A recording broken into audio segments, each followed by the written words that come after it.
Daily करता का? तेच ना. अहो डेली सेक्स करता का?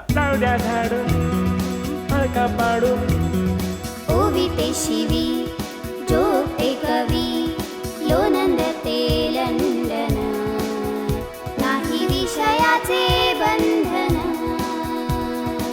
दंडा असा की बघणार लैला रिवाईंड करून करून जाऊ द्या झाडून हायका पाडून जाऊ द्या झाडून हायका पाडून जाऊ द्या झाडून फाळका पाडून. नमस्कार नमस्कार नमस्कार. आमच्या पहिल्या भागाला आपण जो भरभरून प्रतिसाद दिलात, लाईक केलं, शेअर केलं, सबस्क्राईब केलं आणि भरभरून कमेंट दिल्यात. नाही म्हणजे खाली दिसतंय मला किती कमेंट दिल्यात त्या, नाही पण आमचा उत्साह मात्र खूप वाढलाय असं मला म्हणावं लागतं ना. गंमत म्हणजे व्यक्त होणं, बोल्ड होणं. म्हणून OTT मध्ये वारंवार येणारे शब्द कोणते शब्द? मादरचोद, ढेंगचोद. नाही हे शब्द आम्ही नाही वापरले, आता वापरून टाकलेच म्हणा ना. यावरून मला आठवलं, बोल्ड होणं, व्यक्त होणं ही काही फक्त आजची गोष्ट नाही. त्या त्या काळानुसार हा बोल्डनेस असायचाच. प्रिंट मीडिया होता तेव्हा.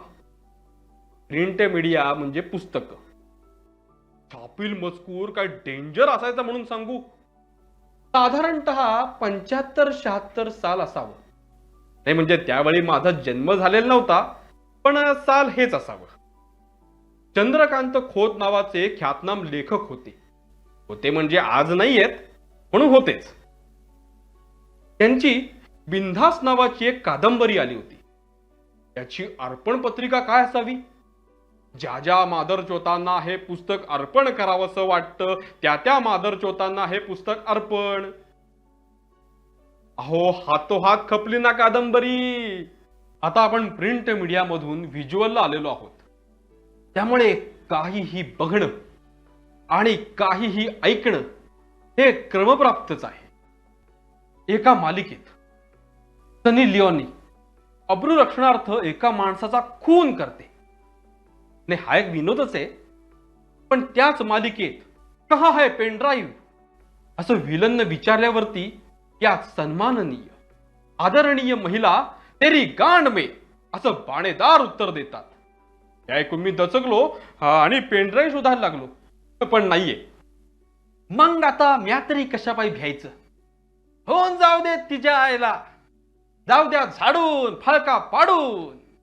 प्रिंट मीडियामध्ये हिंदी पुस्तक असायची. अगदी छोटं चोपडं, खिशामध्ये मावेल एवढंच. सगळ्या पानांवरती स्टोरी तीच. तुम्ही काय समजताय मला माहितीये, तेच तेच. त्यामध्ये खाली एक ओळ असायची, खच्च 3 आवाजाई. तुम्ही विचाराल हे खच्च 3 आवाजाई म्हणजे काय? सांगतो. हे खच्च खच्च खच्च असं 3 वेळा वाचायचं. हा एक जोकच. या जोकचा प्रवास देखील फार विलक्षण आहे बरं का. म्हणजे ज्यावेळी मोबाईल नव्हते, लॅपटॉप नव्हते, टीव्ही नव्हते, त्या काळी सुद्धा जळगावचा जोक साताऱ्यापर्यंत पोचायचाच. अर्थात या जोकचा जनक कधीच सापडत नाही. जनक म्हणजे बाप. चला तर, बाप कौन है ये डाउट खाने वाले का जोक सुनाता हूं. डॉक्टर, हा बोला. मुलगा झालाय. तुमचा खाजगी प्रश्न आहे, मी काय करणार? नाही नाही तसं नाही. मुलगा झालाय, बाकी सगळं ओके आहे, पण मुलाचे केस लाल आहेत. हो, मुलाचे केस लाल आहेत. हा. अनुवंशिक. नाही हो, माझ्या बायकोच्या खानदानात जवळपास कोणी नाही, सगळे खांगाळून काढले, आजा पंजा सगळे. म्हणजे कोणाचेच केस लाल नाही? नाही. बायकोचा लवर वगैरे? नाही. अहो डिटेक्टिव्ह लावलाय, काही नाही मिळालं. ओके. करता काय आपण? सेल्सला असतो. डेली करता का? सेल्स ना. अहो डेली सेक्स करता का? नाही. मग मंथली? नाही हो. नाही. मग 6 महिन्याला? नाही.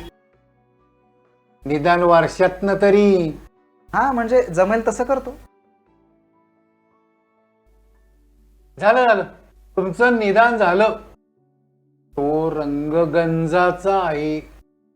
हा आय होप कळला असेल. नाही मग रिवाइंड करून परत बघा आणि सबस्क्राईब करायला विसरू नका. जाऊ द्या झाडून फळका पाडून. ओविते शिवी जोगते कवी लोनंदते लंडन नाही विषयाचे बंधन